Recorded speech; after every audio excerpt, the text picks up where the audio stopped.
Pour effectuer un achat voucher, vous êtes amené à suivre les étapes suivantes. Vous saisissez la quantité de voucher à commander par type de projet.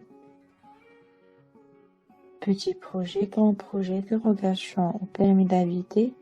Vous choisissez la quantité que vous voulez. Le total en dirhams se calcule de manière automatique et vous pouvez rajouter autant d'articles que vous voulez en cliquant sur le plus ou les supprimer en cliquant sur le moins.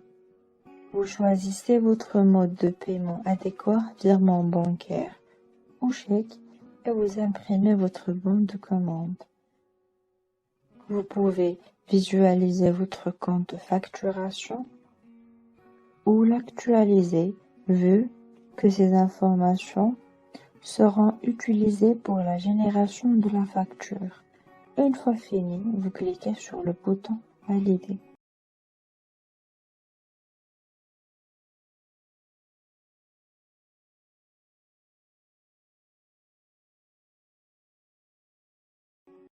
Une fois votre commande enregistrée, vous devez procéder au paiement du montant indiqué afin d'activer vos vouchers. À noter que la durée de validité des bons de commande est de 7 jours. Une fois le paiement effectué, vous suivez ces étapes. Renseignez tout d'abord le numéro et la date de paiement selon le mode choisi.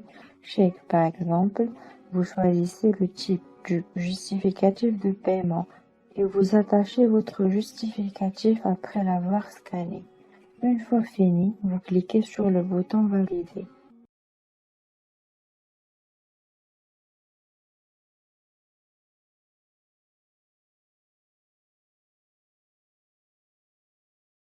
La rubrique Service rendu affiche la catégorie du projet, le guichet et les informations propres.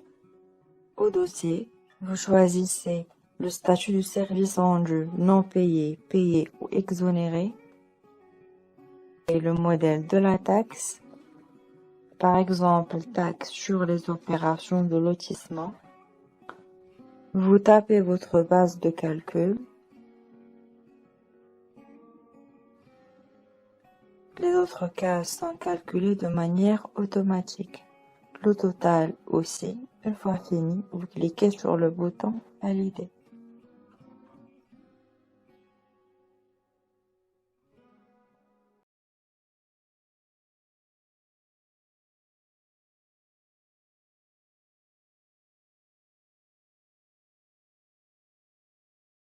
Pour compléter la rubrique Paiement frais de service, l'architecte demandeur suit ces étapes. Il choisit le mode de paiement,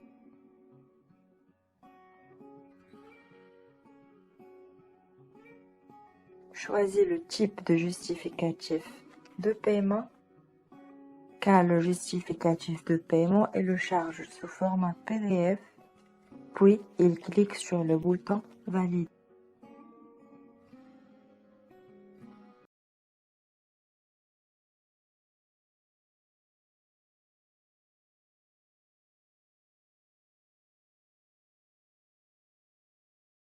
Pour valider le paiement, le membre de commission visualise l'ensemble des informations attachées au dossier, puis les informations attachées au paiement, le montant, le mode de paiement, la pièce justificative,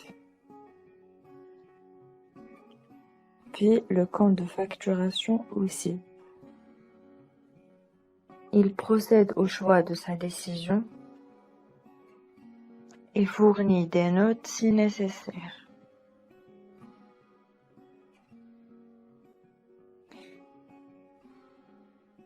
Il peut même télécharger la pièce justificative pour garantir une bonne visibilité de cette pièce. Une fois fini, il clique sur le bouton Valider.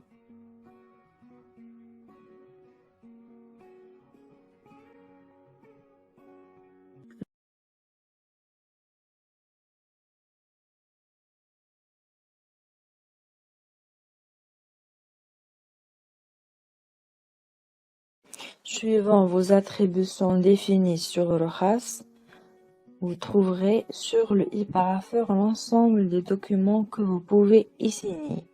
Vous pouvez les regrouper par dossier pour visualiser tous les documents présents dans un dossier défini.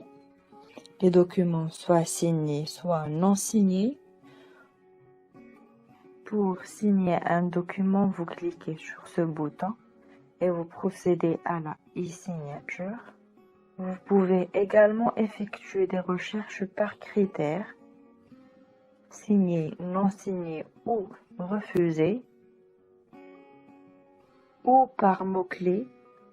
Vous pouvez également accéder au dossier complet dont fait partie le document à e-signer en cliquant sur cette icône. Vous pouvez confier la e-signature de document à l'un de vos délégataires en cliquant sur cette petite icône et en choisissant la personne concernée.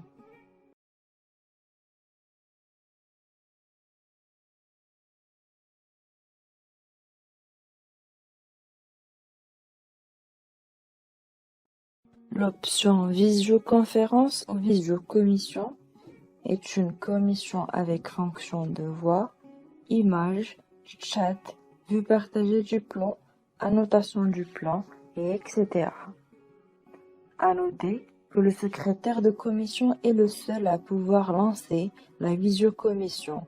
Les membres de commission sont notifiés dès lors pour pouvoir rejoindre la visioconférence. Vous pouvez lancer la visioconférence par le biais du téléphone vert,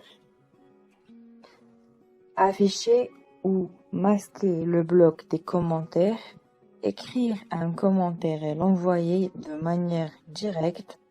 Vous pouvez également spécifier votre décision favorable, défavorable ou autre depuis la liste déroulante et noter votre avis, puis cliquer sur le bouton Confirmer. Votre décision s'affichera directement sur le fil de commentaires.